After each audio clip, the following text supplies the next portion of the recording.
Radhe Radhe friends, welcome back to my channel Bhakti with Kavita में आप सबका स्वागत है। आज आप सुनेंगे सोम प्रदोष व्रत की कथा। सोम प्रदोष व्रत कथा में बताया गया है कि सोमवार के दिन जब त्रयोदशी तिथि लगती है तो इसे सोम प्रदोष व्रत कहते हैं। धार्मिक मान्यताओं के अनुसार शिवजी को सोम प्रदोष व्रत करने वाले भगत अति प्रिय होते हैं। इस व्रत को रखकर जो प्रदोष काल में शिवजी की पूजा और कथा करता है उनकी विपदा को शिवजी जरूर हर लेते हैं। सोम प्रदोष व्रत का सभी प्रदोष व्रत में अधिक महत्व बताया गया है। धार्मिक मान्यताओं के अनुसार प्रत्येक माह की त्रयोदशी तिथि में सायंकाल को प्रदोष काल में व्रत व पूजा की जाती है। मान्यता है कि प्रदोष के समय महादेव कैलाश पर्वत के रजत भवन में इस समय नृत्य करते हैं और देवता उनके गुणगान भी करते हैं। ऐसे में जो भी जातक इस व्रत को करता है भोलेनाथ की कृपा से उनकी सभी मनोकामनाएं पूर्ण होती हैं। सोम प्रदोष व्रत कथा। सोम प्रदोष व्रत कथा के अनुसार एक नगर में एक ब्राह्मणी रहती थी। उसके पति का स्वर्गवास हो गया था।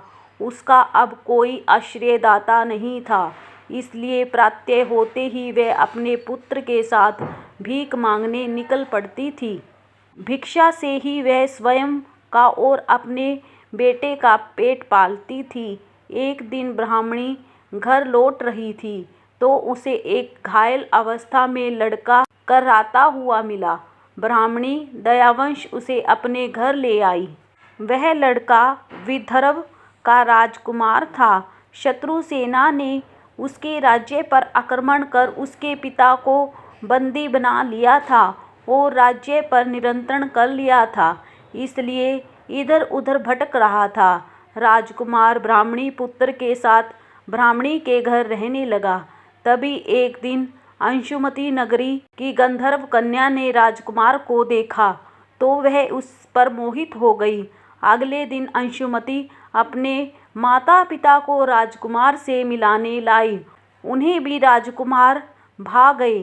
कुछ दिन बाद अंशुमति के माता पिता को शंकर भगवान ने स्वप्न में आदेश दिया कि राजकुमार और अंशुमति का विवाह कर दिया जाए।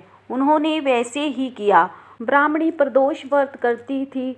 उसके प्रभाव से और गंधर्व राज की सेना की सहायता से राजकुमार ने विदर्भ के शत्रुओं को खदेड़ दिया और अपने पिता के राज्य को पुनः प्राप्त कर आनंद पूर्वक रहने लगा। राजकुमार ने ब्राह्मण पुत्र को अपनी प्रधानमंत्री बनाया।